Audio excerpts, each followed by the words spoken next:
Boa tarde. Primeiro, eu queria saber um pouco de vocês, para saber com quem que eu estou falando, né? Pelas meninas já me falaram que tem um público muito misturado, tem estudante, gente que já trabalha na área.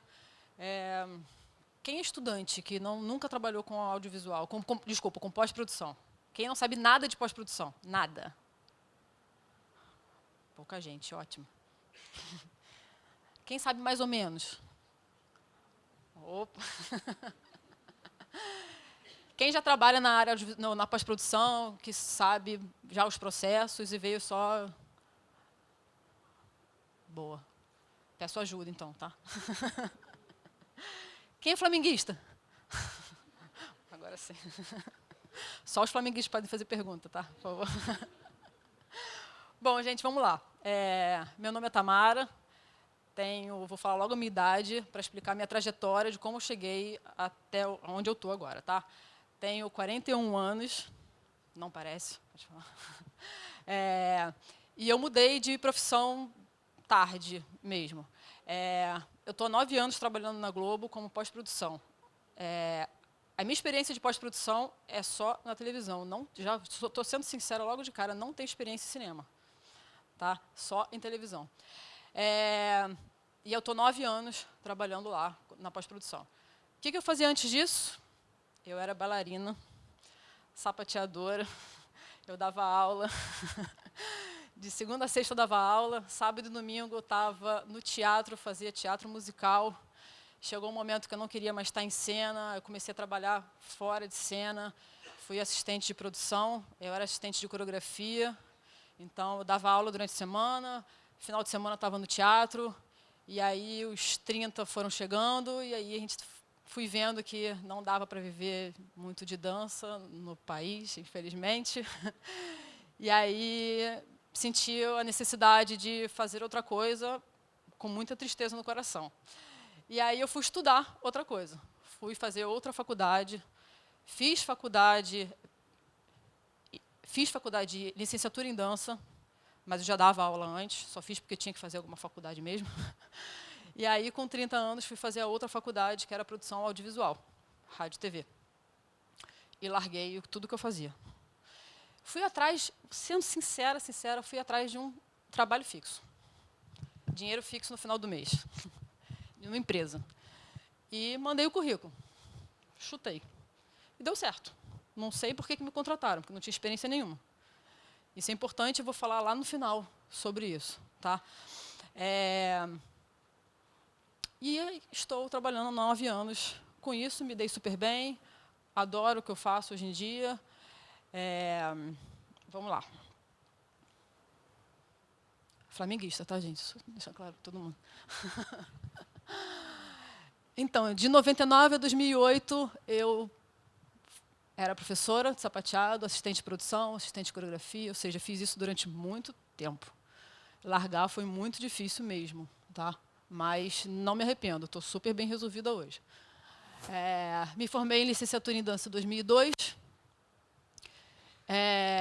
Continuava trabalhando, né, até 2008. Em 2009, entrei na faculdade e me formei em 2010. Era um curso politécnico, durava 2 anos. Em 2010, me formei em produção audiovisual e, logo em seguida, em 2011, eu entrei na pós-produção na Globo. Vou falar logo como eu entrei, que é melhor.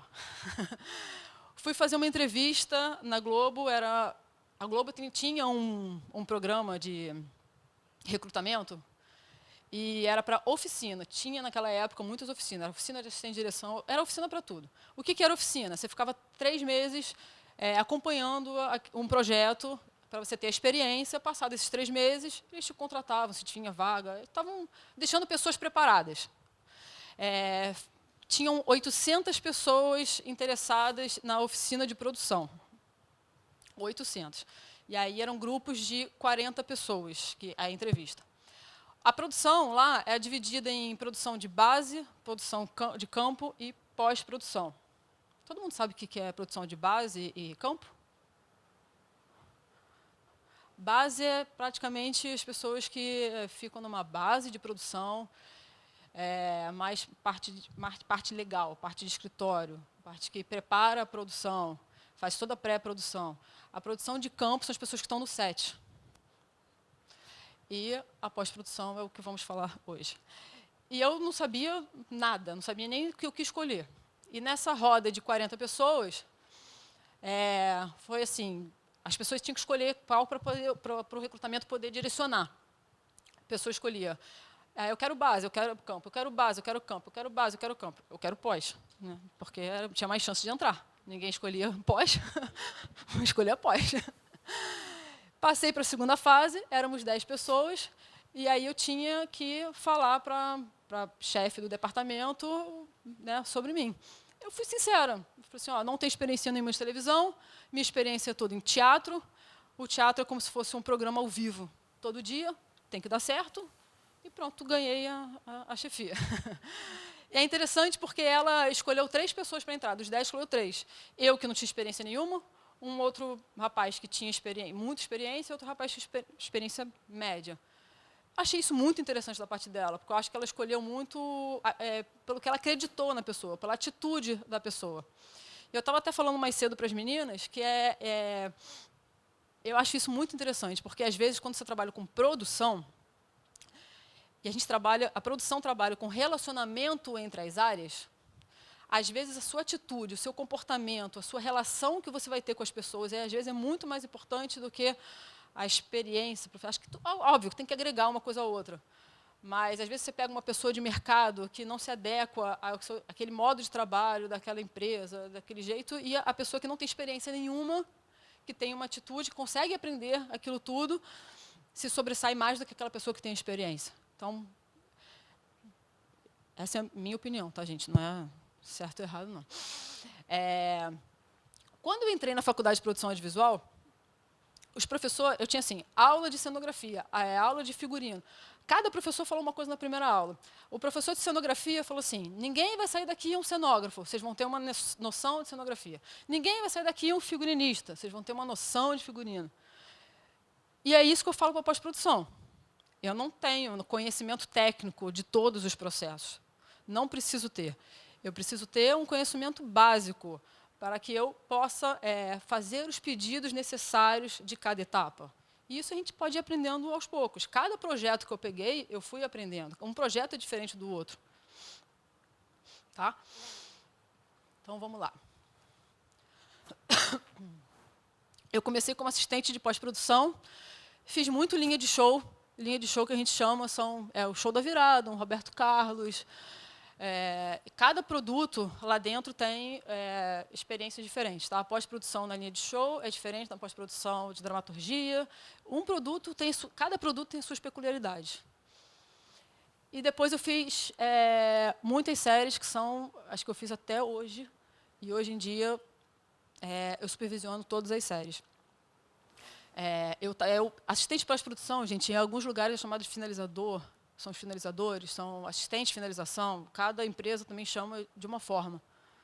Tá? Das séries, fiz Grande Família, Tapas e Beijos, Pé na Cova, Supermax. E a última que eu fiz foi a primeira temporada do Ilha de Ferro. Hoje em dia, sou supervisora de finalização, eu cuido de todas as séries, e os programas de humor. DNI, Divisão de Negócios Internacionais. Isso é muito interessante, porque isso trata com as vendas dos produtos que a gente finaliza. Essa área, desculpa, trata da reformatação de alguns produtos para as vendas internacionais. Por que a gente tem que reformatar? A gente tende a atingir o interesse de outros países naquele produto. A gente diminui a minutagem daquele produto, a gente altera a blocagem. Por exemplo, tem na Espanha, ou na América do Sul também, e a Espanha são clientes que exibem as novelas em 4 blocos. Então, a gente pega as novelas que estão no ar, colocamos em 4 blocos. Hoje em dia, a gente está finalizando muitas séries agora. De um ano para cá, a gente está finalizando muitas séries para o streaming. As séries a gente faz 2 versões. Deixa ela o OTT, né, que a gente chama que é over the top, que é o sem intervalo, direto, e a gente faz com 4 blocos também, então a gente faz 2 versões. E essa área, a gente manda para o México para dublar, a gente dubla em espanhol. Por quê? Um dos maiores clientes da área são da América do Sul, então a gente dubla, e algumas séries deixa com versão português, que o cliente pega e dubla do país que comprou, dubla do jeito deles, ou deixa em português, que é o original, e eles legendam. Então, é uma área muito interessante, vou falar mais para o final também. O que a gente vai ver aqui? Conceito da pós-produção, as etapas do processo, a gente vai ver cada etapa, a função do pós-produtor, e a gente vai falar um pouco do planejamento e como que se faz um cronograma de pós-produção. Vamos lá. A gente pode chamar de pós-produção todo o trabalho que é realizado após a gravação do conteúdo audiovisual. São os procedimentos finais da obra. É a etapa subsequente ao processo de filmagem, gravação, uma vez concluída. Óbvio que a pós-produção ela não começa só na pós-produção. Quanto mais ela tiver o conhecimento do que está sendo feito já na pré-produção, já nas filmagens, vai auxiliar todo o trabalho da pós-produção. Tá? Vamos às etapas. O material chegou da gravação. A gente precisa ingestar esse material para a gente poder editar. Tá? Como que esse ingesto é feito? Depende do produto que está sendo realizado. Tá? Se a gente vai realizar um produto em 4K, um produto em alta, a gente vai finalizar ele em alta, a gente vai ingestar de 2 formas. A gente vai ingestar ele em baixa resolução para fazer a nossa edição original, e a gente vai ingestar ele em alta resolução para poder depois linkar essa edição em alta e continuar os processos de pós-produção. É confuso? Deu para entender? A edição offline. Desculpa, deixa eu... Ingeste todo o material gravado para edição offline, cópia do material gravado em alta resolução no servidor. São os 2 tipos de ingeste. Isso ocorre em paralelo, tá, gente? Ao mesmo tempo. A edição offline é tanto uma etapa criativa quanto uma parte tecnológica do processo de pós-produção. Acho que isso é o mais fácil, né? A edição offline é a edição em baixa. Por que é em baixa? A gente não tem como ingestar todo o material em alta. Não existe quase um servidor que consiga ter o tamanho para poder comportar todo esse material em alta. Tá? A não ser que seja uma produtora que tem uma super máquina que trabalha só com um projeto e consiga fazer 1 para 1. Tá? Mas é bem raro. Existem produtos que podem ser finalizados em baixa. Tá, gente? Por que a gente faz, muitas vezes, por que a gente faz muito em alta? Depois, assim, lá no color grade, nos efeitos especiais, nos efeitos visuais, desculpa, é super importante esse material em alta. Quanto maior a resolução tiver nessas etapas, melhor vai ser o trabalho para ele conseguir finalizar. Tá? Mas tem alguns projetos que não precisam. A gente pode fazer em baixa, no final o resultado não vai ser... Pode ter alguma diferença, mas existem produtos que a gente pode finalizar em baixa resolução, sim. Tá? Na televisão, eu duvido que vocês reparem quais são os produtos que estão em baixa e que estão em alta. Tá? Quando são esses produtos que finalizam em baixa, a gente não precisa passar naqueles 2 processos de ingeste. A gente vai ingestar só em baixa, não precisa daquele material em alta. Tá? Vamos lá. Depois que o conteúdo estiver todo editado, ele vai distribuir um arquivo para a gente poder continuar esse processo. O que é esse arquivo? É o da edição final, é a timeline final do que está valendo. Ele vai distribuir para a edição online, para poder fazer o link, que é o conforme, que a gente chama, para pegar aquelas mídias que foram ingestadas em alta, ou seja, a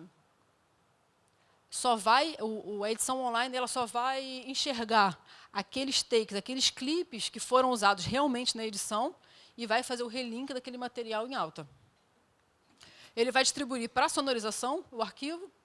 Se for um material em baixa, ele já pode, a edição offline já pode distribuir para os efeitos visuais, já pode distribuir para fazer o color grade.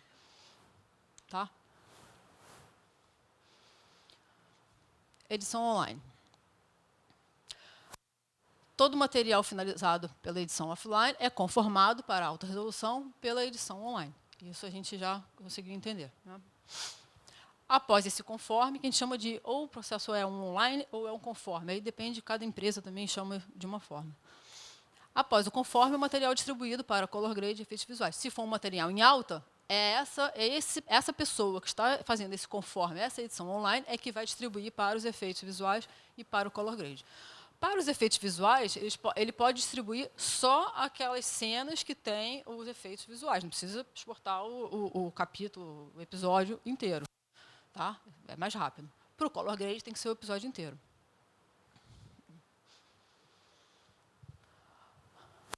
Color grading. O colorista é o responsável por balancear todas as imagens, take a take, a fim de contribuir no desenvolvimento da narrativa com as características de cor e texturas inseridas em imagens do projeto. Eu costumo dizer que o color grade ele pode fazer 3 trabalhos diferentes. Tem um colorista aqui hoje, não tem? Não tinha alguém que vinha? Cadê, Vânia? Enganou? Vamos lá. Qual a primeira função do colorista? Balancear todas as câmeras. Grava com câmeras diferentes. Enfim, ele tem que primeiro igualar. As imagens às vezes ficam diferentes. Ele iguala aquelas câmeras para ficar tudo igual. Tá? Depois, ele vai dar o look do programa, vai dar o look daquele capítulo. Se é uma coisa de época, aí o diretor de fotografia vai falar que é uma coisa mais escura. Se é uma coisa, sei lá, mais atual, pode ser umas coisas mais quentes, ele vai dar o look daquilo. E muitas coisas que o color grade faz também é consertar coisas que foram da gravação, da filmagem. Alguma coisa que ficou vazando, vai fazer muitos apagamentos, e aí ele divide essa responsabilidade um pouco com efeitos visuais. Aí ali não tem nem regra. Quem apaga? Color grade ou efeitos visuais? Escolhe. Para quem vai dar menos trabalho no momento? Quem está disponível no momento? Tá? Eu separei aqui um trechinho de color grade para quem não sabe o trabalho que dá. E, Natália, pode soltar, por favor?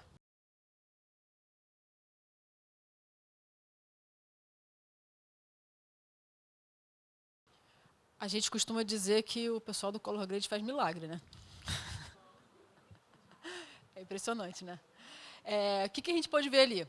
Logo no início, o diretor pediu para fazer noite americana, pediu para fazer dia virar noite.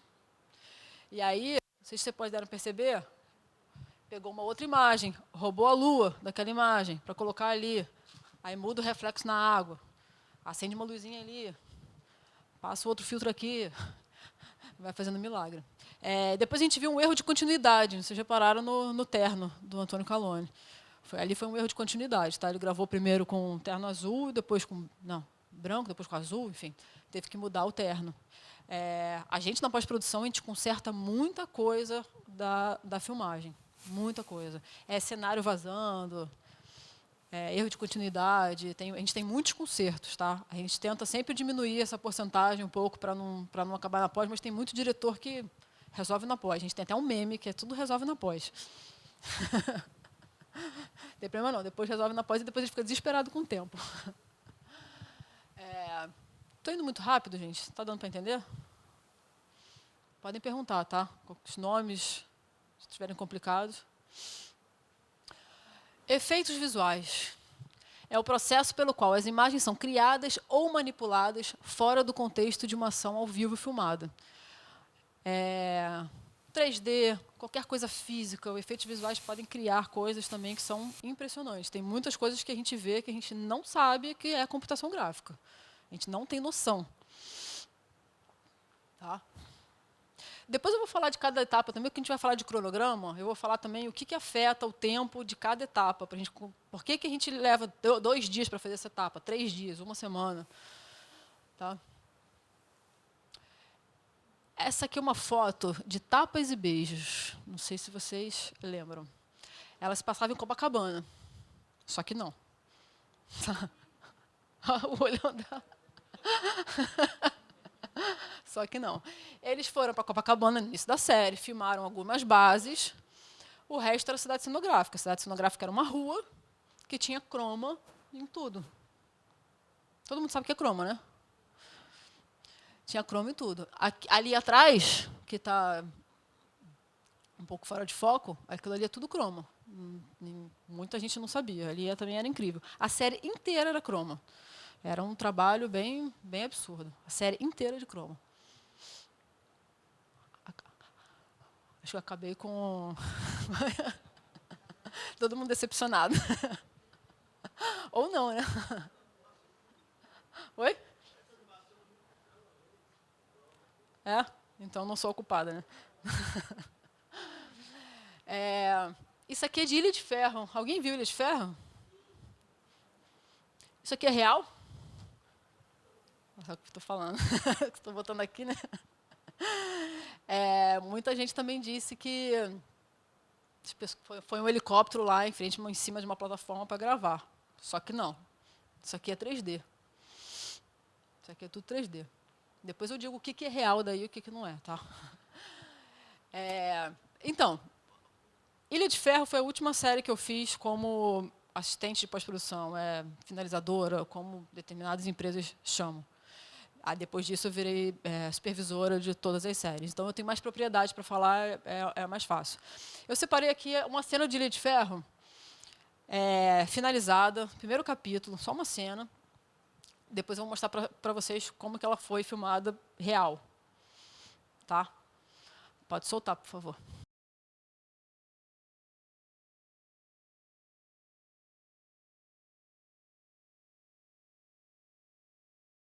Alguém consegue perceber o que não é real? Hã? Né? Essa foi uma série que a gente finalizou em 4K. Tá? Então, tudo de efeitos visuais ele demora um pouco por conta de render, o processo é um pouco demorado. Vamos passar para vocês agora o real. Tá?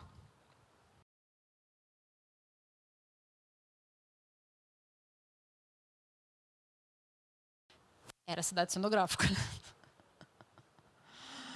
E aí, o que vocês acharam? Oi? Alguém? Bom? É incrível, né? Dá para enganar? Hã? É. Aí da cena do futebol ali, eu acho que eu acho incrível porque o fundo era branco, né? Por causa do, assim, branco, assim, do céu ali. E eu acho essa plataforma incrível, incrível. É absurdo, né? Se vocês viram ali, só tem real mesmo, era só o campo de futebol, o L ponto e ali o início ali das escadas e tal. O resto era tudo 3D. Então eles pegavam aquela frente e construíam dali para trás tudo 3D. Essa série tinha essa plataforma de várias formas. No terceiro capítulo tinha uma tempestade na plataforma. Aí mostravam os stock shots da plataforma de diversas formas. Tudo 3D. Com render demorado. Era muito doido. Tinha um capítulo que tinham 30 estoques. Porque aí era só no pé da plataforma, porque a tempestade batia no pé da plataforma. Essa aí foi bem trabalhosa. Querem ver a finalizada de novo? Agora que vocês viram o Chroma? Sim? Bota a finalizada de novo, por favor. Se quiser diminuir a luz, estão pedindo aqui também, por favor.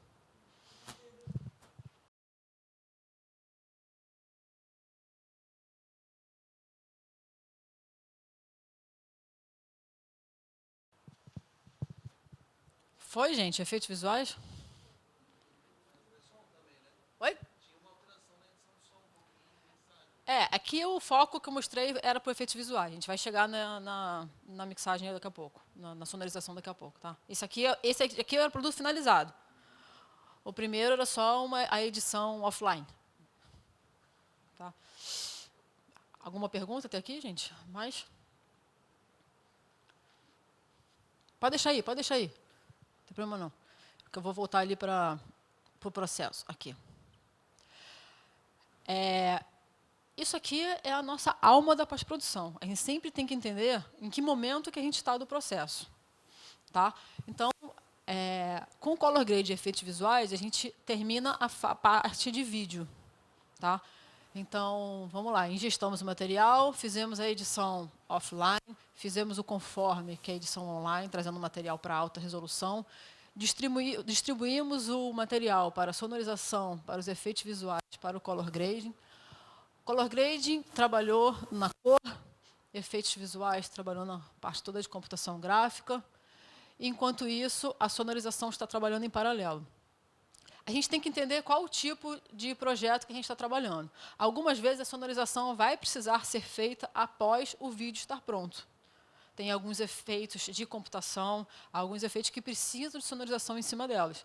Então, a gente precisa entender exatamente o processo para a gente saber se pode fazer em paralelo. A computação, os efeitos visuais, a computação gráfica precisa estar pronto para a gente terminar a sonorização? Depende de um produto para o outro. Tá? Vamos para a sonorização.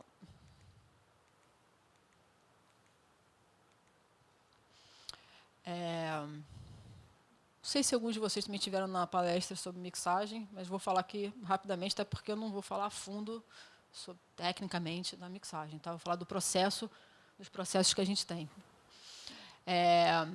A gente faz primeiro a edição de áudio, que é o som direto. Onde a gente trata todos os diálogos.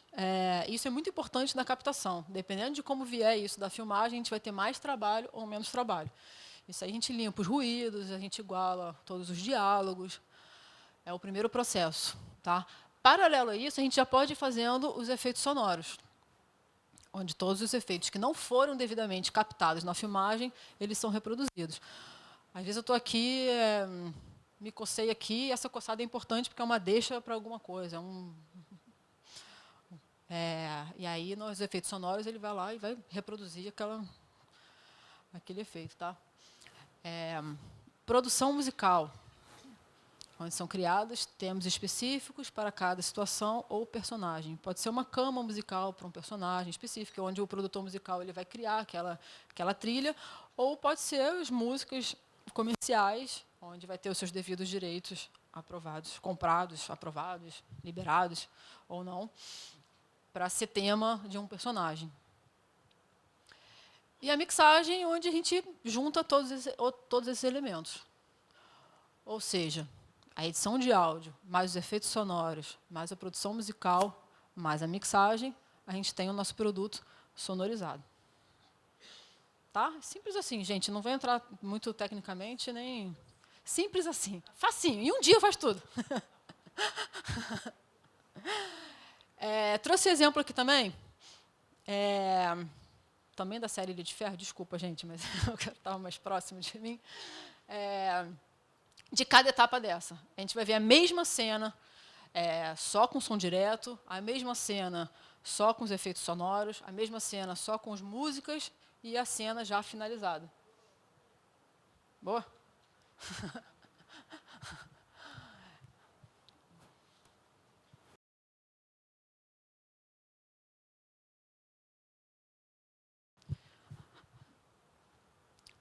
A gente precisa enrolar para a Natália trocar o vídeo, tá, gente? E aí, tudo bem? Beleza? Oi? Estava cru. Esse é o som captado. Tem um momento até ali que some, mas é porque era a computação gráfica, e ali na edição some. Captado do microfone do Cauã. Tá. Agora a gente vai para os efeitos sonoros.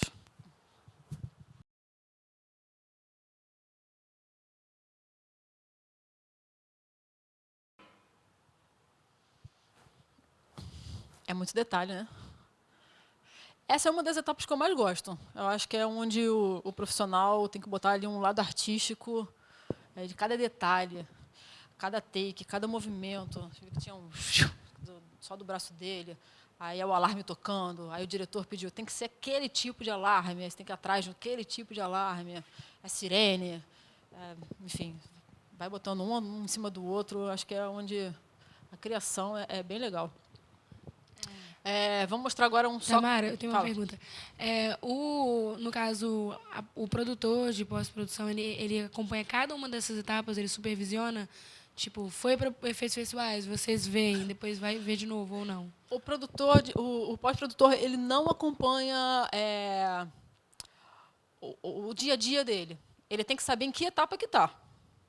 A gente vai falar depois sobre o cronograma, assim, ele tem que fazer em 3 dias.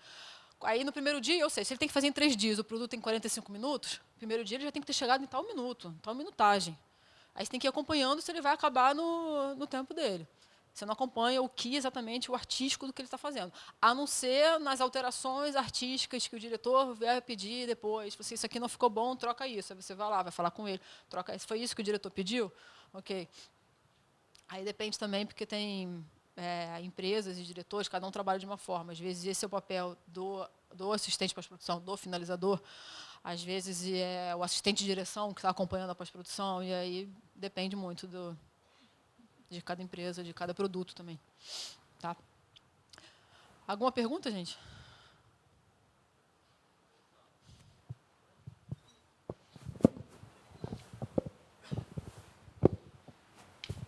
Boa tarde. Naquelas etapas do processo, você colocou que tinha edição offline primeiro, que seria montagem, depois era paralelo o som, os efeitos visuais e a cor. Como que funcionaria a relação da cor com os efeitos visuais? Porque os efeitos visuais precisariam ficar no mesmo tom do projeto final da cor. E a arte só avalia isso depois pela linha que você colocou ali. Como que funcionaria essa relação dos dois, sendo que o pessoal dos efeitos visuais não estão vendo necessariamente a cor, estão com o arquivo bruto? Boa pergunta. Pode até ser um erro meu. É junto, mas não é junto. É junto, mas não é junto. Dependendo do tempo que você tem, isso depois a gente vai ver do cronograma. Vou dar um exemplo bem... Vamos supor que você tem 5 dias para fazer o color grade. Você tem 10 dias para fazer os efeitos visuais. Às vezes um tem que... Só que você não tem tempo no final do projeto. Você começa a apertar o cronograma. Você tem que ganhar tempo. Você coloca, às vezes, um em cima do outro. Um do mesmo do outro, mas o color grade terminando um pouco depois. 2 dias depois. Porque aí ele pega depois as cenas dos efeitos visuais prontas e faz o color grade só daquela cena, que a gente chama de insert. Né? Ele já fez o programa todo, o color grade do programa todo. A gente pega aquela cena, insere no color grade e ele faz o ajuste de cor daquela cena.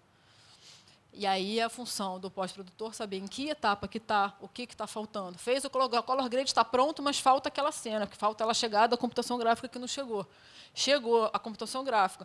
Mas aí o color grade já está em outro capítulo. Volta, faz o insert daquele capítulo, ele continua o capítulo depois. É uma zona. Mas é a função do pós-produtor saber exatamente que etapa do processo que está para coordenar isso. Vai fazer esse insert agora? Vai fazer o insert depois que acabar tudo? Tem que entregar isso aqui agora? É o pós-produtor que tem esse controle. Já me perdi. A gente veio efeitos sonoros agora, né? Agora a gente vai ver só com trilha, só com a trilha que o produtor musical criou para esse momento.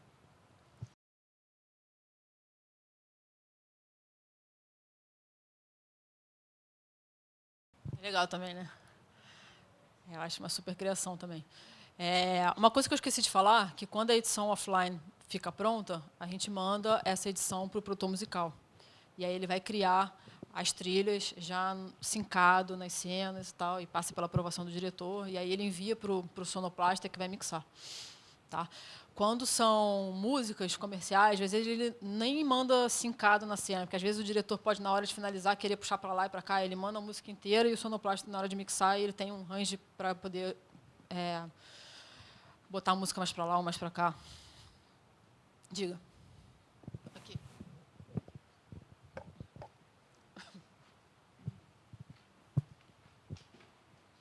Oi, meu nome é Luigi. Você chega a acompanhar uma discussão, por exemplo, na montagem, do tipo, aqui é mais importante esse efeito da explosão, então aqui não vai ter música, uma coisa assim, ou no geral isso só acontece mais para o final do processo?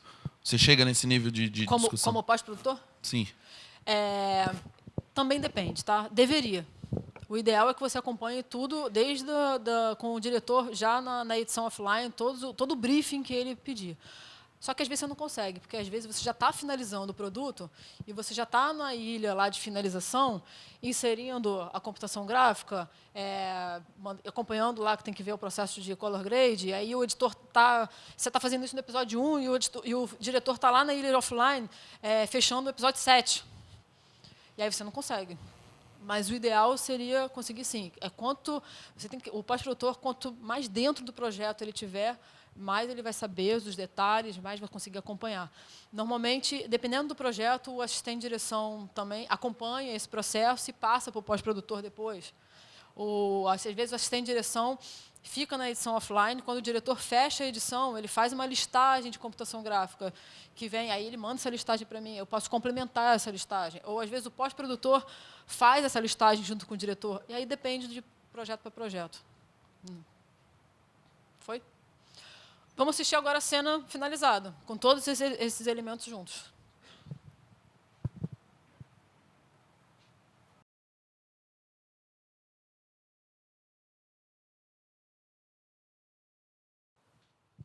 E aí?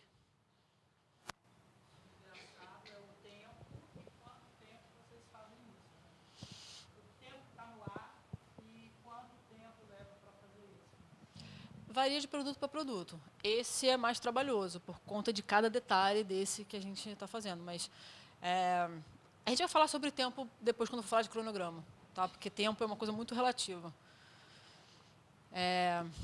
Alguma pergunta? Tem que... Eu sou atriz, então eu não tenho esse trabalho, né? Não trabalho essa parte, né? O interessante disso tudo é que a preocupação nossa como intérprete é muito grande. Aí você vê que passa por um tratamento muito maior. Você faz um filme e você fica se perguntando o tempo todo se você foi legal. Eu vejo isso pelo grito dele. Deu um grito tão verdadeiro, só que a trilha foi o que sobressaiu. Né? Então, assim, é um suporte muito interessante para nós que somos intérpretes, né? Vocês fazem assim, a coisa fica muito mais grandiosa e valoriza, né? Valoriza. E tem outra coisa, a gente faz com uma verdade, porque o cinema é natural, mas você não pode ser a Dona Maria que está ali passando na rua fazer. Tem que ser né? No caso, o ator que está fazendo a Dona Maria. A naturalidade é muito grande, é verdadeira, mas os efeitos, cara. O filme não é do ator, o filme realmente... Eu acho que é uma junção de tudo. É uma junção de tudo. É uma junção do cenário, do figurino, do ator, da sonorização. Isso. Então, a gente vê que assim, a gente não tem isso de poder, né? E a gente tem que fazer bem, porque nós somos intérpretes, nem tem que fazer. Mas vocês, assim, são esplêndidos, assim, sabe?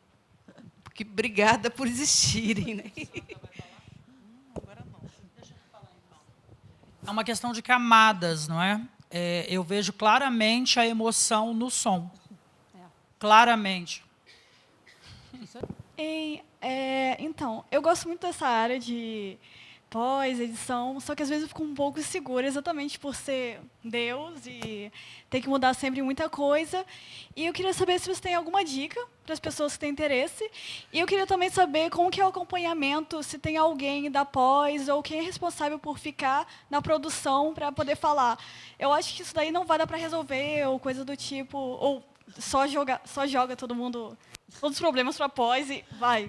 Eu tenho um pouco de medo disso. Olha, vou voltar a falar, a minha experiência é só na televisão, tá? Eu não sei como isso funciona no cinema. O ideal seria que a pós-produção acompanhasse as filmagens, sim. Só que quando aquele produto está filmando, normalmente a pós-produção está finalizando outro produto. Então, não tem tempo muito para isso. O ideal é que acompanhasse a filmagem, sim, mas mais uma questão de saber qual o ponto de atenção daquele produto, daquela cena. Aquela cena vai ser mais trabalhosa depois nos efeitos visuais. Vamos dar uma prioridade para ela. Então, vamos editar essa cena primeiro, porque ela tem uma computação gráfica mais trabalhosa. A gente edita essa cena e manda logo para a computação gráfica. Ou seja, a gente edita essa cena, faz o online conforme dessa cena, manda para os efeitos visuais para eles já começarem a trabalhar, porque se a gente mandar depois e tiver 5 dias para fazer, ela não vai ficar pronta a tempo. Então, o ideal é que o finalizador acompanhe, já sabendo esse ponto de atenção que vai ser necessário lá depois. Mas isso muitas vezes não acontece. Agora, o produtor de efeitos visuais normalmente acompanha a gravação. Até porque ele vai lá auxiliar o diretor em como gravar aquela cena que tem aquela computação gráfica. Ó, aqui você não pode gravar, porque depois não vai ter como resolver. Ou grava dessa forma. O produtor de efeitos visuais acompanha a gravação, sim. Tá? Mas é muito só focado nos efeitos visuais. Nas outras áreas, não muito.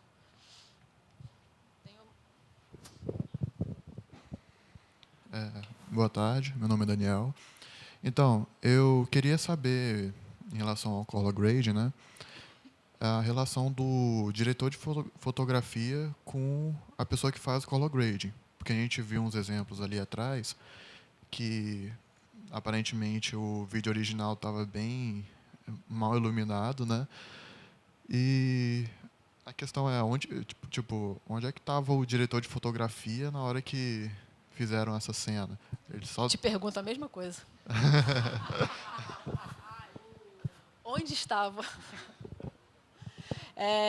Então, o diretor de fotografia, ele acompanha o color grade, sim.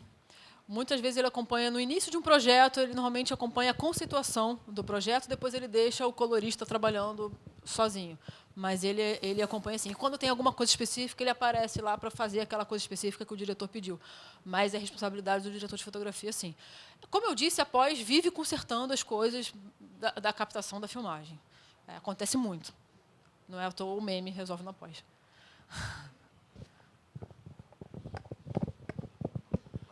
Olá, Sandy Vasconcelos de novo. Eu falei que eu tenho que defender os diretores de fotografia, porque eu também faço fotografia. Defende, ótimo.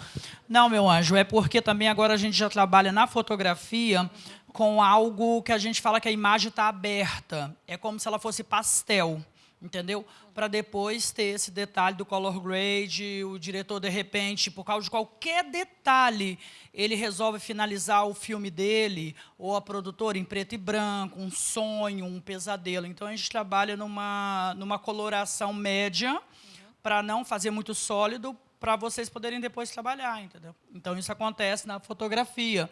E, às vezes, a questão da mal iluminação que ele colocou é porque, às vezes, acontece uma falha, que não do dia, da externa.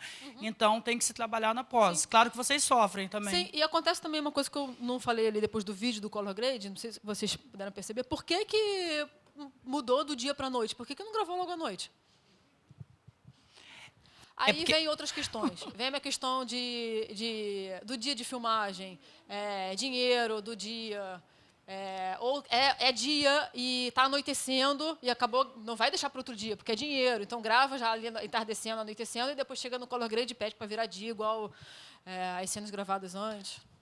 Na hora do estudo de mesa, eu sempre digo, eu rodo tudo durante o dia. Tudo. E tudo é criado na pós. Entendeu? Noite, tarde, o entardecer. Então, é sempre com uma luz boa. A gente vai falar um pouco disso depois no cronograma, porque isso tudo afeta a pós-produção. Então, depende do dinheiro que você tem no projeto. Boa tarde. Eu sou Thiago Zucatelli, sou formado pelo Vasco Coutinho, Rádio TV, e estou cursando multimídia agora, né? Eu queria saber quantas pessoas trabalham para fazer isso tudo, né? E os Foley, vocês fazem também ou vocês baixam isso? Boa pergunta. Vamos lá. O Foley, para quem não sabe, são aqueles efeitos sonoros que a gente recria. A gente tem alguns efeitos sonoros num banco de dados, mas alguns a gente tem que recriar. Esses são os Foleys. Para falar a verdade? Um editor de áudio, um para efeitos sonoros, um produtor musical, faz a trilha, e um mixador. Um para cada. E aí depende do tempo que você tem. Isso também... não, nos efeitos visuais, aí é uma turma. Porque nos efeitos visuais ele é dividido. Tem a turma que é do 3D, tem a turma da composição, tem a turma do 2D, aí tem uma... dali, acho que foi, sei lá, chutaria umas 30 pessoas. Nem sei se estou falando certo, tá, gente? Mas eu acho que é por aí. Foi? Vamos continuar? Muito boas perguntas, tá? Beleza, vamos voltar lá de novo no processo, nas etapas. Ingestamos, editamos, fizemos o material para alta, já sonorizamos, já temos o color grade, já temos efeitos visuais. Junta tudo e manda embora.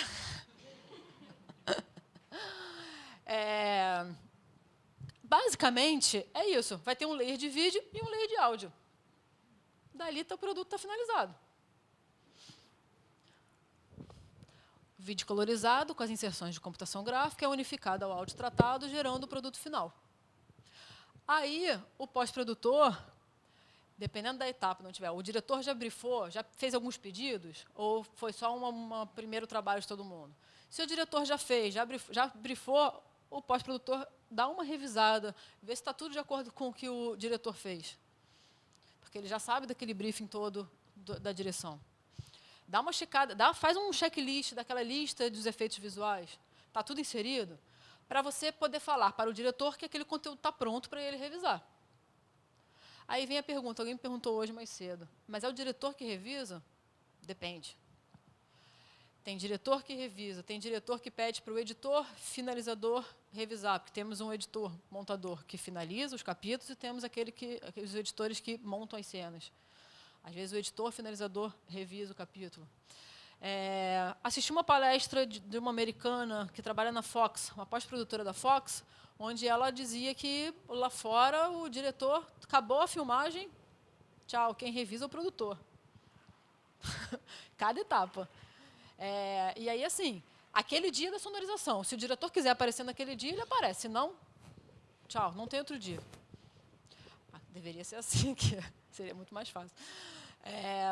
Enfim, aí o pós-produtor revisa e chama o diretor para assistir, fala que o conteúdo está pronto. Vai assistir? Ele vai assistir. É o que a gente chama da avaliação artística e depois a gente tem uma avaliação técnica. A avaliação artística do diretor, seja do montador, editor finalizador, seja do produtor, para ver se todo o briefing pedido pelo diretor está lá. E temos a avaliação técnica, que são profissionais já com o olho treinado para ver qualquer problema técnico, seja um vídeo digitalizado, uma sobra de áudio, que chama de rabo de áudio, de vídeo, um áudio cortando, qualquer coisa técnica que possa vir a acontecer. Seja na avaliação artística, seja na avaliação técnica, qualquer problema que tem, voltamos para alguma etapa do processo. E aí, por isso que é importante, o pós-produtor tem que entender todo esse processo. É um saco, Volta. O diretor fez 5 pedidos de computação gráfica. Vamos entender lá com o produtor de efeitos, em quanto tempo ele vai refazer esses pedidos do diretor. Quanto tempo a gente tem para entregar? Mas aí a gente tem 2 dias para entregar, e aí a computação gráfica só entrega em 5. Aí vai ter uma briga. Ou a computação gráfica vai ter que fazer em 2 dias, ou o diretor desiste do pedido. Não sei quem ganha essa guerra. Problema técnico, voltamos, corrigimos. Mesma coisa. Tá? E, enfim, o delivery. Entrega do material master para todas as plataformas, dadas as especificações de cada uma. Além do conteúdo final, vale ressaltar que ocorre a entrega de um pacote relacionado ao conteúdo. Entrega do material para todas as plataformas. É para televisão, é para passar na TV, é para um streaming, e aí é para um outro cliente que vai passar sei lá onde, e aí tem que entender com o cliente qual é a forma de entrega, para escrever num festival lá fora, quais são as especificações. E aí a gente pega aquele conteúdo, converte para cada especificação e entrega para cada pedido de cliente. E aí, dependendo também, se você tem um conteúdo final, o que a gente precisa, às vezes, para ter para uma possível venda? É importante a gente ter um pacote de material, porque depois tudo vai ser desproduzido e a gente não vai ter mais nada. Qualquer coisa que um cliente peça, a gente não vai ter. Por exemplo, tem um take ali que a gente tem, sei lá, 6 anos depois. O que é bom a gente fazer? Guardar uma base limpa sem essa legenda. Porque um cliente que for lá fora, quiser legendar isso da língua do país lá fora, consegue pegar essa base limpa e legendar. Não vai ficar sujo com outras legendas. Um material promocional, de repente, durante as gravações, já grava com os atores um material promocional. Oi, pessoal, vem assistir Ilha de Ferro com a gente, não sei o que, não. Com vários atores, a gente aguarda esse material promocional. As chamadas. Uma logo animada, a marca do produto, legal ter guardado. O que mais? Deixa eu colar aqui.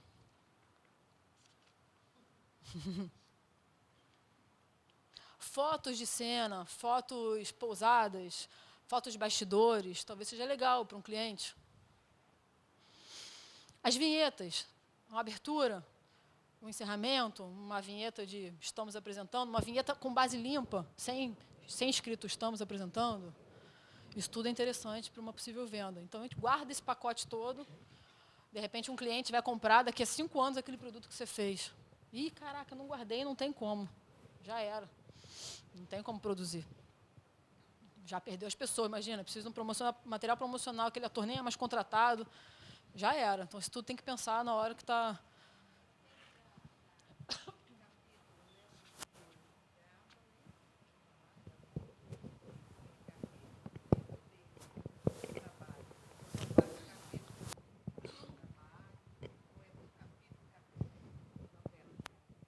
Novela? Novela é diária, né? Vamos embora um dia atrás do outro. Um capítulo por dia. A série, quando... Não. Ah, tá. Várias equipes de produto. Uma novela tem uma equipe de sonorização, uma equipe de cola, uma equipe só, uma pessoa que faz o cola, uma pessoa que faz cada etapa de sonorização. E aí, todo dia, ela faz um capítulo novo. Aí é um capítulo por dia. Ali. O tempo de produção é incrível.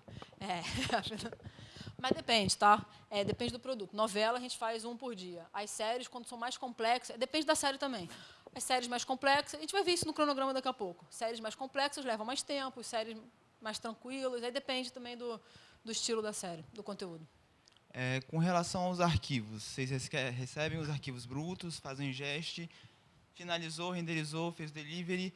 O que vocês fazem com esses arquivos? Vocês mantêm eles todos em arquivo? Vocês jogam fora o que vocês não usaram? Captou em 4K, mas fez o delivery em Full HD, por exemplo. Vocês mantêm ele só em Full HD e jogam o resto fora? Como que funciona? Normalmente joga fora. Depende, tá? Se é uma série que pretende ter uma segunda temporada, a gente vê com o diretor qual o material da primeira que ele pretende manter. Qual material, se ele pretende manter alguma coisa, senão a gente apaga tudo. Até por conta de espaço no servidor. Não dá para manter tudo. Principalmente no servidor em alta, lá, o 4K. Então, às vezes, a gente só pode... Acabei de passar agora por um momento que eu falei assim, cara, só posso começar a ingestar a segunda temporada se apagar a primeira. Não vamos nem começar. Aí é uma escolha do produtor lá, do produtor executivo, produtor da série. Tá? Ou se não paga. Vai pagar um servidor e aí é dinheiro. Boa tarde, meu nome é Alex. Uma dúvida, eu vou voltar um pouquinho. Claro. Você falou que, na verdade, você não acompanha o processo em si de cada parte, mas você, quando é finalizado esse processo, você acompanha, tipo, terminou de fazer alguma coisa do áudio, então você vai lá, dá uma ouvida, recebe o arquivo, ou não, tipo, chegando naquele final que... A gente vai para a ilha de finalização, acompanha o editor que está finalizando, ele pega aquele arquivo de áudio, pega o arquivo de vídeo, e foi o que eu falei. Aí Não, anteriores, desde o, sei lá, VFX, qualquer coisa. Não, o profissional trabalha... fica O profissional trabalha livre. livremente. Depois a gente pode revisar o conteúdo. Aí aquilo que eu falei, a gente revisa o conteúdo finalizado. Foi?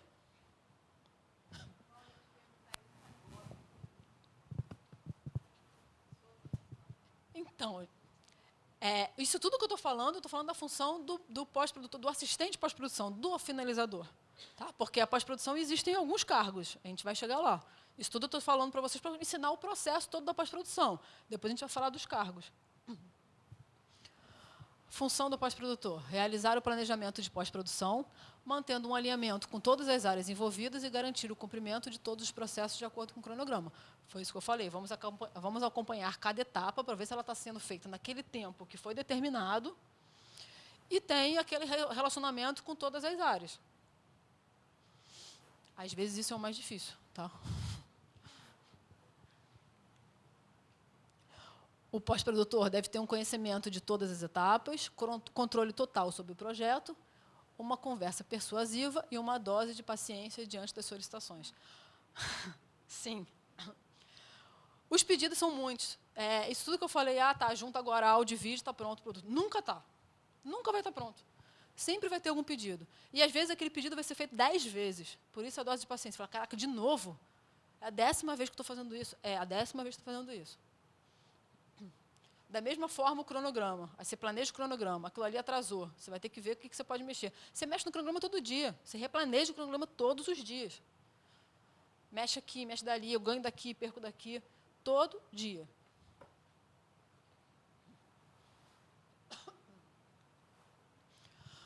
Beleza.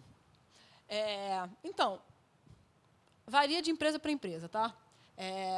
A gente lá tem o assistente de pós-produção, que é o finalizador, que acompanha esses processos.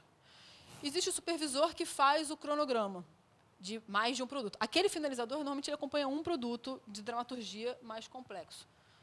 Tá? Quando faz uns produtos de variedade, alguma coisa, dá para fazer mais de um, dá para fazer 2, 3 produtos ao mesmo tempo. Os dramaturgias são um pouco mais complexos. Então, o finalizador acompanha um produto para poder acompanhar a fundo, realmente, cada etapa. O supervisor faz o cronograma de mais de um produto, de uma série de produtos. No caso, eu trabalho com todas as séries, faço o cronograma de todas as séries. E aí eu tenho um reporte do assistente, se aquilo está sendo feito naquela data, se não está sendo feito naquela data, onde que a gente tem que mexer, negociar. Rola muita negociação. Seja negociação com o diretor, negociação com o produtor executivo, onde é que se a gente vai ter que ter mais dia, aí ele vai ter que ter mais dinheiro, quanto custa aquele dia a mais. É muita negociação. Porém, tem produtores independentes que essa função é uma coisa só. Tem o assistente, o finalizador, faz o cronograma. Ele reporta para o supervisor dele que tem outra função, que de repente, é a função de como se fosse um gerente, é ele que contrata as pessoas, é ele que também indica qual profissional vai fazer cada etapa. Então, depende da empresa. Tá? O cronograma de pós-produção.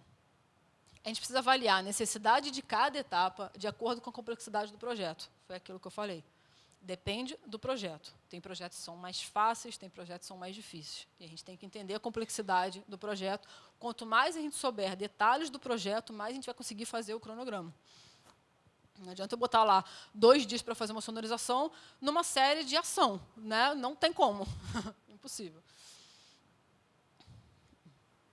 Voltamos para as etapas para a gente poder calcular cada etapa. Como é que a gente faz um cronograma? Por que eu vou bater muito nessa tecla? Porque a nossa palestra é de coordenação de pós-produção. Eu entendo que o coordenador de pós-produção é responsável pelo cronograma. Tá? De novo, varia de empresa para empresa. Vamos lá. Vamos entender agora o tempo de cada uma. O ingeste, o que determina o tempo? Quanto tempo vai durar esse ingeste de material? Pô, chegou agora da gravação, 6 horas da tarde, e o editor vai começar a editar 8 horas da noite. Não dá. Não dá. Mas existe isso, tá? Existe. Chegou, pode ingestar, por favor, porque eu preciso começar a editar. Não, não é assim. Não é assim. Depende da quantidade de material que está dentro. São por gigas, né? 500 gigas, 1 tera de material. É tempo de arquivo, não é tempo profissional. Eu não consigo correr com esse arquivo. Isso é máquina, é arquivo transitando. Aí eu preciso converter esse arquivo. Ele chegou como? Para a edição offline, eu preciso converter, então tem mais um processo para converter. Então, a gente também precisa entender, tecnicamente, de cada produto, o que é preciso para a gente poder ingestar a tempo. Edição offline, o que determina quanto tempo por capítulo vai levar para a gente editar uma série, um capítulo, um programa.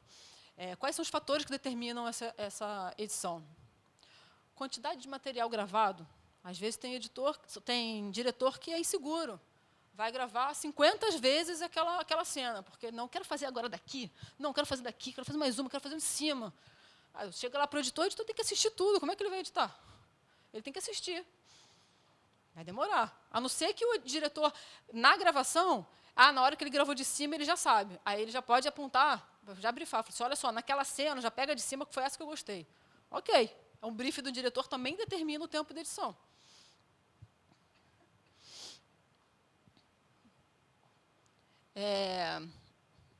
Organização do material. Todas as cenas estão com claquete antes. Isso é fundamental.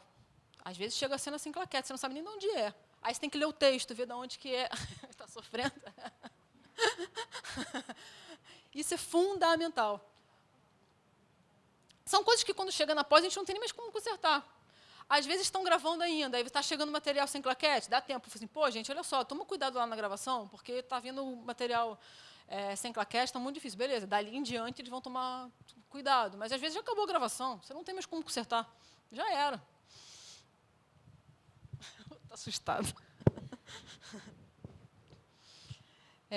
Quantidade de material gravado, já falei. Qual o tipo de conteúdo? É uma série de ação? É uma série mais de relacionamento? Tem muitos eventos? Uma cena de casamento? Um assassinato? Todos esses eventos também demoram mais, normalmente, para editar.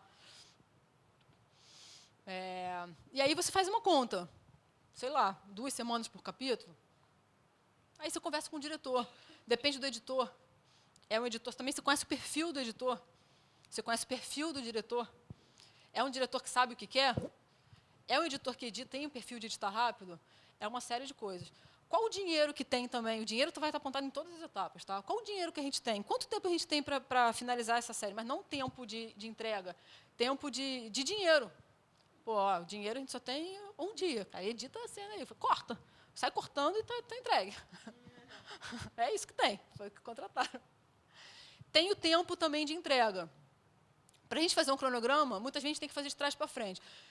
Tem uma série que vai gravar agora em março, eu tenho que entregar em junho. Caraca, cara, por que não grava antes? Porque não tem os atores. Pô, então o que a gente pode fazer?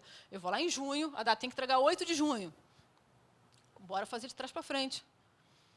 Pego o último capítulo aqui, faço aqui finalização, a avaliação artística, a avaliação técnica, faço tudo de trás para frente, todas as etapas. Aí, quando que eu vou começar a editar? Aonde que eu vou apertar? Tá? Tá confuso? Tá bom? Edição online. O que determina a quantidade de tempo que leva esse conforme? Quantidade de clipes que tem. Quanto mais clipe tiver também, mais clipe você vai ter que puxar para relinkar.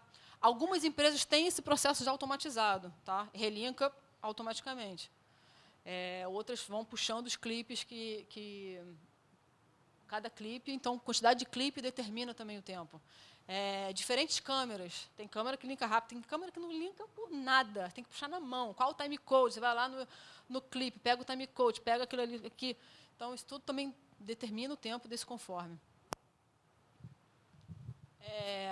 Color grade. Dinheiro também, principalmente. Temos um dia? Se tem um dia, só vai dar tempo para balancear as câmeras, não é? É isso? Um dia? Não sei nem o que dá para fazer em um dia. É tempo de balancear a câmera. Depende do produto, tá, gente? Volto a falar, depende do produto. Numa série, tem câmeras diferentes, vamos só igualar. Iguala e manda embora. Temos, então, 2 dias. Iguala as câmeras e dá um look. Também não dá tempo de apagar nada. Aí, dá tempo de resolver nada de problema. Mas temos uma semana. Pô, já dá para dar um cuidado. Aí, tá tranquilo. Depende. Também. Depende também, por exemplo,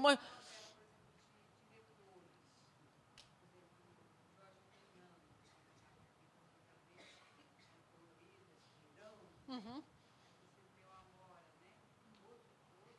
Também. O diretor também determina. A gente viu ali no vídeo, por exemplo, tem aquela cena de dia que é para transformar em noite. É um trabalho, também a gente precisa de tempo. É um trabalho específico ali, que o colorista vai ter que parar ali um pouquinho para dar uma atenção ali. Quantidade de cortes também no color grade também porque cada corte vai ter lá aquela correção.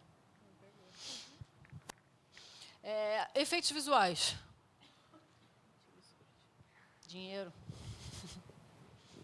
Dinheiro. Uma coisa mais complexa, essa série do Ilha de Ferro, que tem a plataforma que é 3D, eles começaram, sei lá, 3, 4, 6 meses antes da gente começar a finalização, porque eles já começaram a produzir, já era um briefing do diretor que tinha as plataformas 3D, já começaram a produzir desde antes. Para quando a gente começar a finalizar, eles já têm um banco de stock shots da plataforma para o diretor poder usar. Eles já leram o texto antes, já sabem que tinha uma tempestade, então já fizeram o stock shot com uma tempestade. Já se prepararam um pouco antes. Que determina efeitos visuais também. É 4K? É HD? Qual o processo? 4K tem um tempo de render. Isso tudo determina o tempo.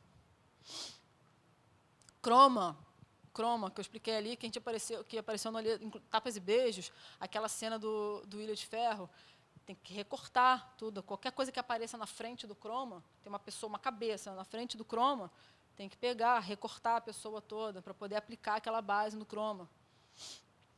É uma série que tem muito croma, vai levar mais tempo. Outra série que não tem croma nenhum, que não vai ter quase nada de computação. Aí é mole. Sonorização. Além do dinheiro. Além do dinheiro. A edição de áudio, que determina captação. Dependendo de como foi a captação dos microfones, está com muito chiado, isso tudo. Efeitos sonoros. Quantidade de corte determina também efeitos sonoros. Cada corte, vamos supor, está falando no telefone, vai ter um filtro falando no telefone, corta, vai com filtro, sem filtro, com filtro, sem filtro.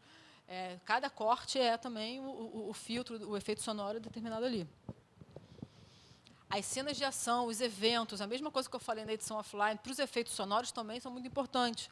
Cenas de ação, principalmente. Produção musical. O cara tem que compor uma trilha. Direitos musicais, o cara tem que ir atrás para poder liberar aquela trilha. Muita gente está finalizando o capítulo e o cara não liberou uma trilha ainda, uma trilha comercial. E a gente não sabe, a gente não pode liberar o capítulo porque não está liberado ainda, porque o diretor quer porque quer aquela música. E aí ele quer tentar até o final do nosso cronograma a liberação daquela música. Chegando no final, não teve a liberação, aí ele troca a música. O que acontece muitas vezes? Troca a música, ele quer trocar a edição. Porque às vezes editou em cima da música. Volta tudo naquela cena específica. Aí você quer matar ele.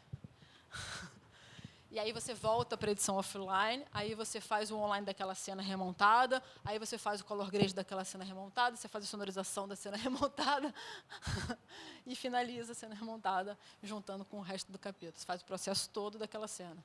Porque você volta para ter um novo material bruto, né? Então você tem que fazer o processo todo de novo, mas é só daquela cena. Mexe no cronograma.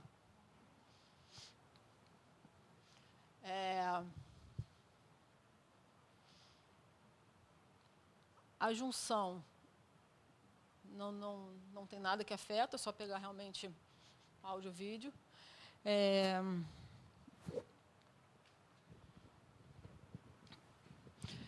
Basicamente é isso, gente. A finalização, só ver se está tudo... o tempo que você tem que colocar no cronograma, o tempo para você revisar o capítulo, mas isso você vê no seu dia, aonde você vai encaixar isso.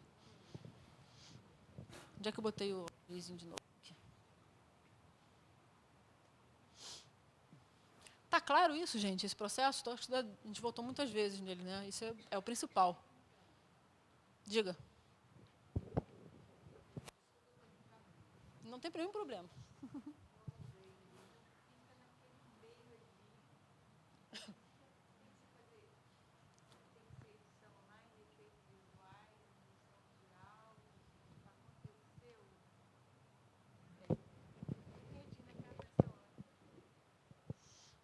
vamos lá. Ingestamos o material, fizemos a edição final, trouxemos a edição final toda para alta resolução, distribuímos para a sonorização, para os efeitos visuais e para o color grade. Tá? O color grade, teoricamente, deveria ser depois dos efeitos visuais, aí depende do produto, foi o que eu falei anteriormente. Mas pode trabalhar paralelo à sonorização, depende do produto. Muitas vezes a sonorização vai precisar ser depois dos efeitos visuais. E aí, sim, a gente junta áudio e vídeo, avaliação artística, uma avaliação técnica e a entrega do produto. Foi? Mais alguma dúvida sobre o processo? Hã? Olha, eu fui ver, eu vou mostrar depois, eu fui ver as funções na Netflix, em algumas empresas, né? E tinha discriminado lá o que tinha que ser de cada função. Tinha uma lá que estava escrito assim, disponível 24 horas. Aí eu passei adiante. Diga. São duas perguntas mais curtinhas. Uma é, vocês terceirizam alguma parte desse serviço de pós? Boa pergunta. E a outra é, nessa discussão um pouco do produtor ou mesmo do diretor que vem com essas vontades várias vezes, do seu ponto de vista, como que está, no geral, as produções que você tem acompanhado? Tem mais filme de produtor, uma coisa que já vem com não menos caprichos, mas, entende? Não é um filme que o diretor vem com todas essas vontades sempre e tem um outro olhar, talvez mais objetivo, ou, não sei, com as séries também, isso. As séries, normalmente, elas têm um pouco mais de tempo, né, para serem produzidas. As novelas é mais... como eles falam, é uma obra aberta, né? Então, é tudo muito recente, as gravações são muito próximas, por ser uma obra aberta. Então, não dá tempo de muita coisa. Como é um produto diário, não dá muito tempo. As séries, elas têm um planejamento... As séries, quando são para o streaming, elas têm um tempo, elas têm um cronograma. Quando é série também semanal, para ir ao ar na televisão, e às vezes grava junto, o Tapas e Beijos gravava, sei lá, na semana anterior, para ir ao ar na semana seguinte. A gente fechava, ia ao ar às terças. A gente fechava a edição offline nas sextas, para subir para a computação gráfica com quantidade de croma. A gente finalizava na terça.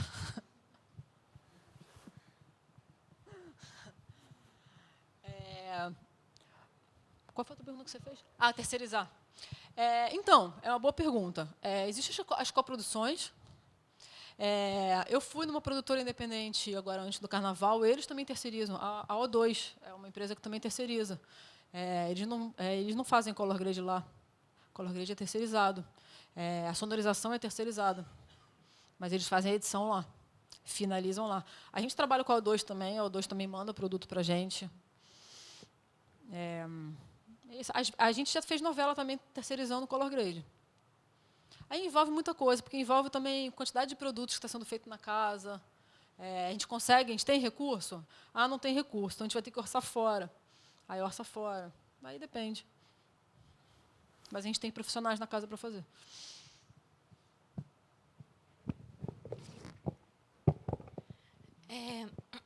Meu nome é Gisele.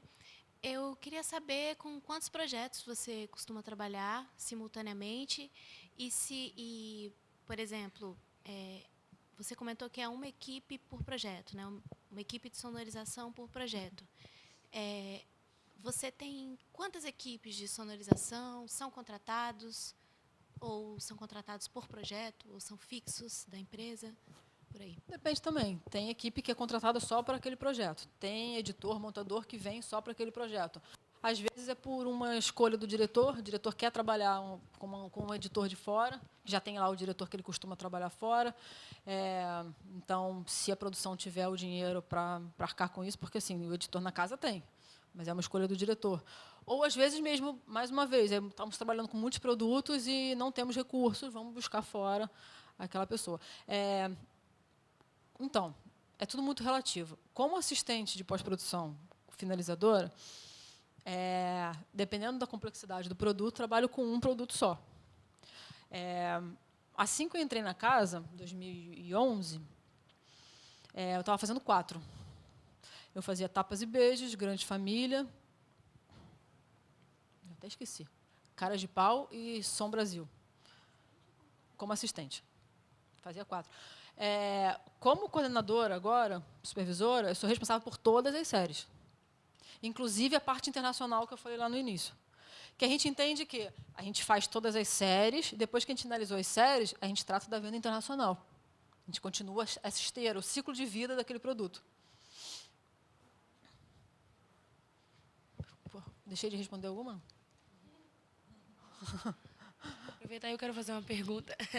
Você falou antes, eu não sei Desculpa, se tem muito a ver. esqueci. Quantas equipes também de sonorização? Então, depende. Tem uma série lá que... Uma série, às vezes, você pode ter... o orçamento está para 3 dias na semana, a sonorização. Nos outros 3 dias, aquela equipe vai fazer um outro produto. Ele pode dividir produto. O colorista também. Todas as equipes podem dividir produto. Às vezes, se a série for um recurso fixo, por semana, um capítulo por semana. Normalmente é o que a gente faz 4K. Todos os recursos, um por semana. 10 dias de computação gráfica, efeitos sonoros, mixagem, um por semana. Não tem como dividir aquele profissional. Tem profissional que 2 dias faz um produto, 1 dia faz outro produto, 3 dias faz outro. Até fechar a semana dele. Diga.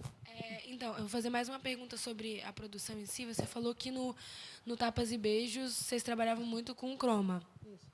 E, assim, você falou que existe esse tempo na edição e que esse tempo é o dinheiro de editar porque era em croma. Um dos fatores. Um dos fatores. Mas, ainda assim, você acha que, falando de recurso para produção, ainda assim compensa mais do que gravar numa cidade cenográfica ou verdadeira para o tamanho desse projeto? Eu não tenho conhecimento de custo. Isso é uma coisa da produção, uma coisa lá de trás. A gente é muito focado na pós-produção. Quando vem para a gente, já tá resolvido lá na frente. A gente não participa desses detalhes iniciais. Eu não sei te dizer.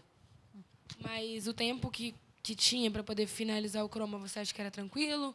Como pós-produtora? Não, eles duplicavam a equipe desesperadamente. No sábado, domingo, às vezes a equipe tinha que trabalhar por conta dessa coisa em cima da hora. Não era para ser feito assim, mas por conta daquele atraso que você me perguntou antes. Às vezes atrasa. Quando atrasa, aí a produção arca. A produção teve que pagar mais profissionais para suprir esse atraso.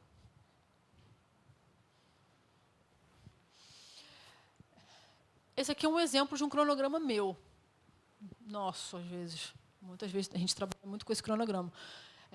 O exemplo que eu dei de trás para frente, se eu tiver ali, esse aqui está pequenininho, mas, por exemplo, 13 de março, que é a minha data de entrega, eu começo a fazer o cronograma ao contrário.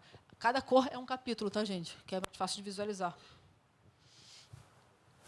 E aqui, na esquerda, tem cada etapa bem especificada que a gente falou. E aí, como eu falei, todo dia a gente tem que, às vezes, mexer no cronograma. Joga quadradinho para lá, joga quadradinho para cá. E vai salvando. Versão 1, versão 2, versão 3, versão 4. Às vezes o projeto nem começou, já estou na versão 12. Tamara, trocou a data de gravação. Agora vai começar uma semana depois. Troca tudo, bota uma semana depois e joga e manda para o responsável qual é a data de finalização que você tem. Aí eu faço o cronograma. Primeiro, com quantos dias realmente eu acho que cada processo vai levar. Aí vem a produção e fala assim, não posso entregar 13 de março, preciso entregar 28 de fevereiro. Sai cortando o dia, vamos entender aí de onde que eu vou cortar. Aí é aquilo que eu falei, é o dinheiro, ou é o tempo de exibição, é porque o cliente pediu para exibir não sei aonde, que ele quer exibir antes, aí a gente quer atender o cliente. E aí corta dia. Vamos tirar um dia de efeito sonoro, vamos tirar um dia de computação, vamos tirar um dia de cada coisa.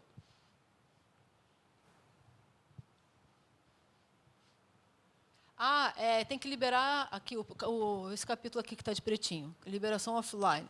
24 de janeiro, que está para liberar.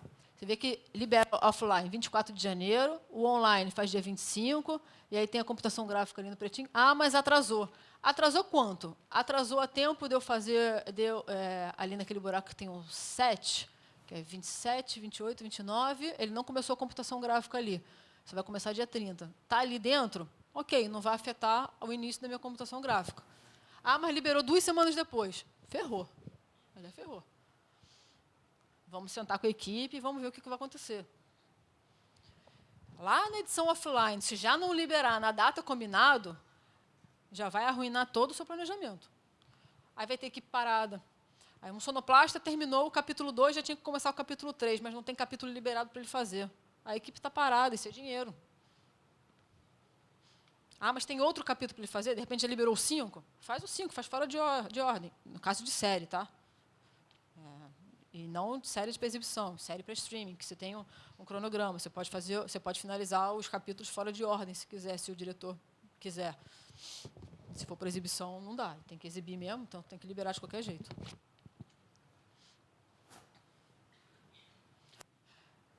Beleza, então,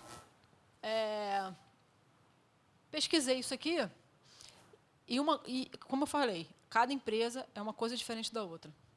Na Netflix, a gente tem o gerente de pós-produção, que é normalmente o cara que cuida de dinheiro, tá? Que contrata os profissionais. O coordenador de produção é aquele que cuida realmente, coordenador de pós-produção, que é aquele que cuida do cronograma de mais de um produto. Pode ser, de repente, de todos da casa. Lá no O2 tem um que cuida de todos. A gente trabalha por gênero, né? Porque tem muitos produtos.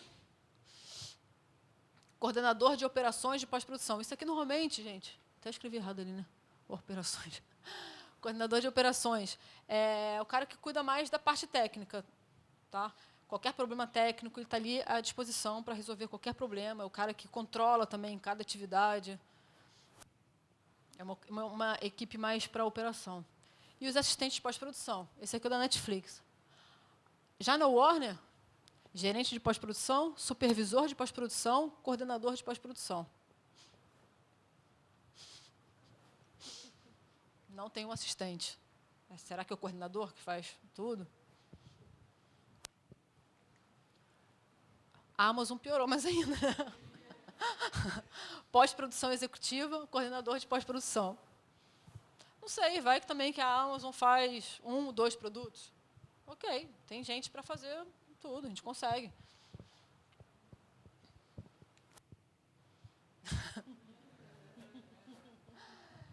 Então, aqui é a parte do meme que eu falei, tudo resolve na pós. Qualquer problema que eles têm, o diretor sempre fala, resolve na pós. Ali, por que eu botei uma foto minha ali? Conforme eu falei para vocês no início, eu era bailarina, sapateadora. E eu acredito que qualquer coisa que você faça na sua vida, como experiência, você leva para a sua vida em algum momento. Por que eu estou falando isso? Eu larguei a profissão em 2009, entrei na Globo em 2011, e lá mesmo já surgiu até uma necessidade de eu dublar um sapateado. Gravaram uma cena musical, um sapateado, e não gravaram um som. Eu não sei como é que eles iam resolver, porque quando me chamaram já era assim, desesperador. Tamara, você consegue dublar essa cena? Era uma cena pequena, eu olhei a cena, e vi, não, eu sei o que está fazendo, eu consigo. Beleza, no dia seguinte levei meu sapato, dublei, a gente mixei junto com o sonoplasta, fiquei lá junto com ele. Então, assim, alguma coisa que você fez na sua vida antes, alguém me perguntou a dica, né? Alguém me perguntou alguma dica. Eu acho que é isso. Para quem quer entrar no audiovisual, quem quer entrar na pós-produção, mesmo assim, não tenho experiência em nada. Eu não tinha experiência nenhuma. Nada. Eu sapateava. Talvez eu tinha alguma experiência de som, de ouvido. Tenho o que chama de ouvido bom, um ouvido musical. Não sei, mas serviu para alguma coisa. Serviu para alguma coisa. É isso, gente. Perguntas? Ávid. Ei, boa noite. Eu me chamo Gabriela. Tu falou que quando tu entrou na Globo, tu tinha o curso de rádio e TV. Imagino eu que tu tenha feito diversos outros cursos, né, para chegar nesse cargo que tu está hoje em dia. Eu gostaria só de saber, assim, de uma forma resumida, enfim, quais outros cursos que tu fez, porque também tu falou que não precisa ser uma especialista, né, na área, tu precisa ter conhecimento de uma forma geral, enfim, mas como que tu chegou nesse nível, né, do teu cargo, sendo que não tem essa especialização em cada... Não fiz curso. Experiência. Hoje em dia é só experiência. Quando eu entrei, não tinha experiência nenhuma na área. Eu digo assim, é ideal ter alguma experiência de edição? Sim, ideal seria sim, porque você vai falar assim, o editor vai falar assim, nesse take eu preciso que faça assim, cara, o que é take? Eu não sabia. Não sabia nem que era take. Não mesmo. Aprendi. Aprendi rápido, mas aprendi. Fiz alguns cursos, mas que não tinha muito a ver. Fiz um curso na IC de assistência de direção, onde eu pude comparar um pouco.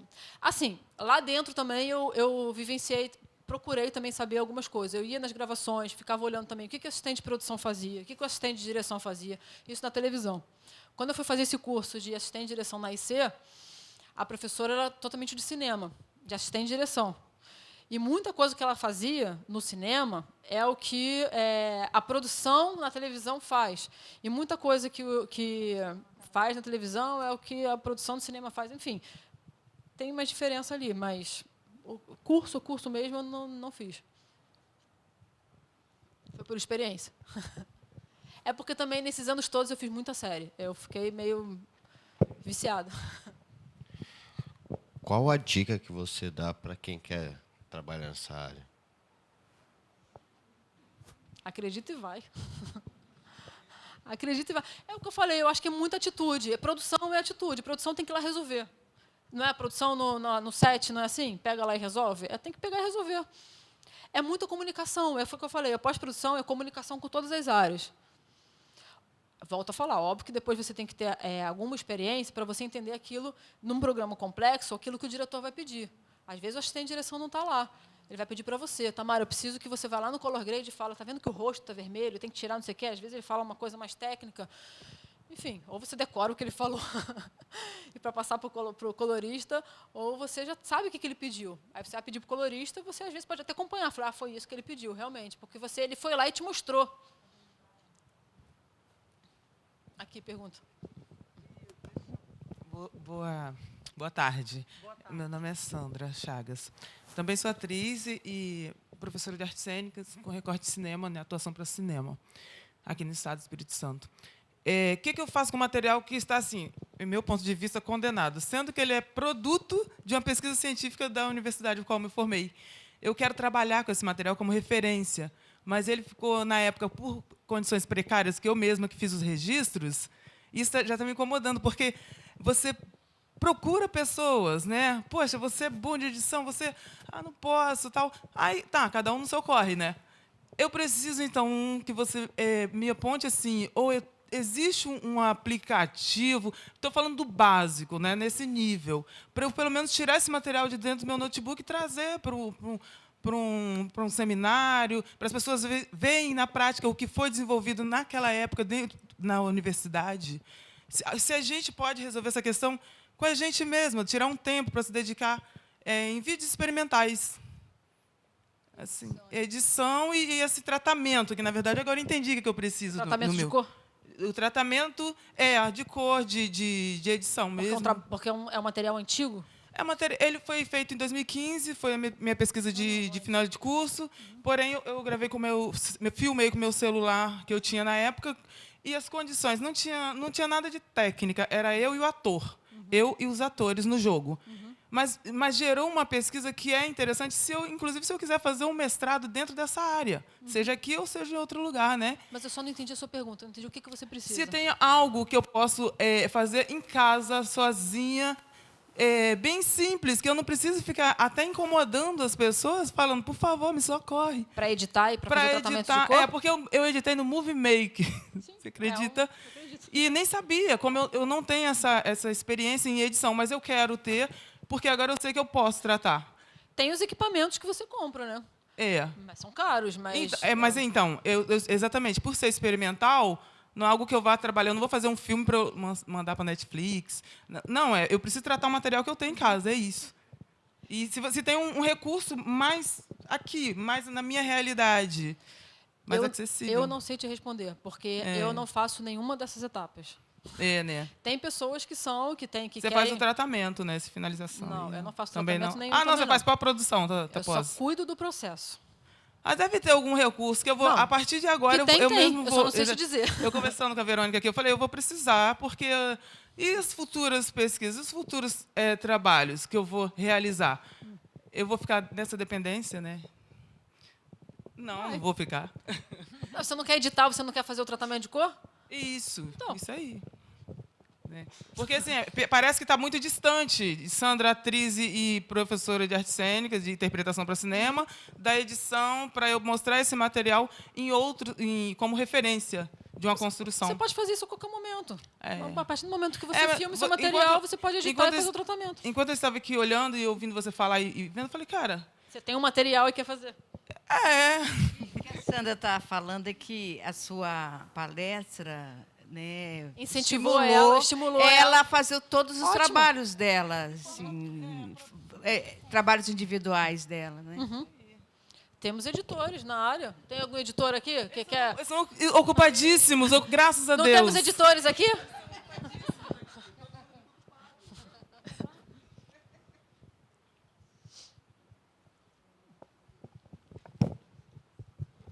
Eu de novo.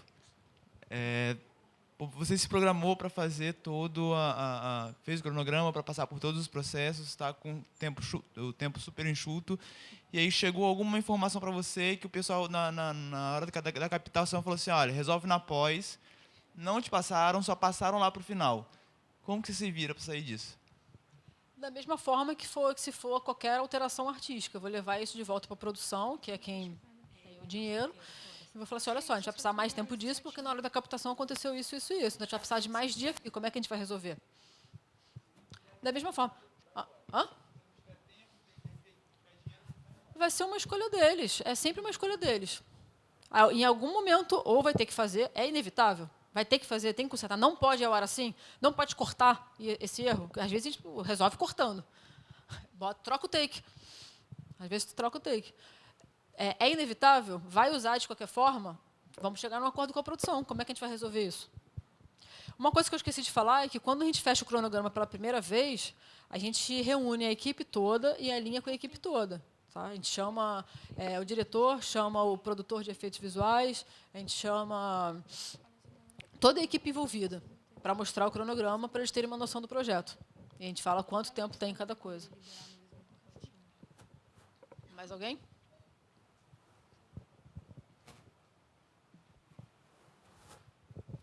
Boa tarde, meu nome é Dayana.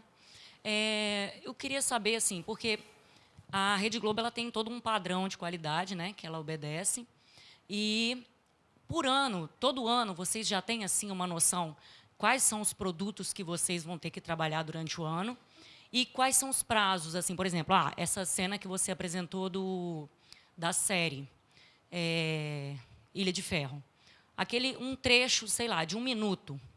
Quanto tempo, em média, vocês têm para resolver essa pós-produção aí? E se vocês têm como eu perguntei antes, né, se vocês têm já durante o ano, tantos produtos que nós vamos ter que trabalhar durante o ano? Temos, mas não é fechado. Pode mudar no decorrer do ano. No início do ano, eu sei que eu vou ter tanta série, eu sei que no segundo semestre vai começar a série tal. Aí chega no momento, a série tal caiu.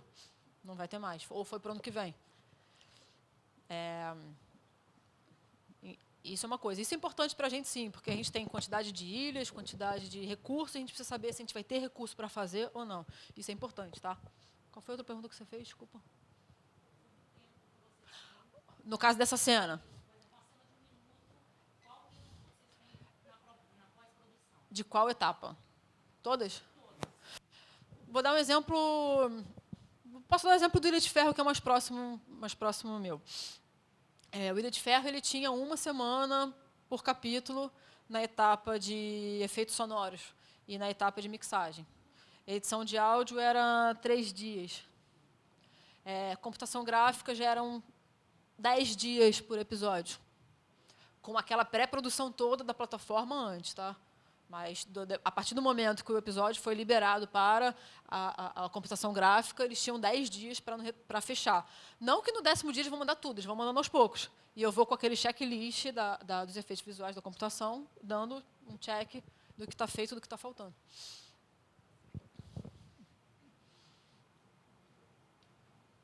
Mais alguém?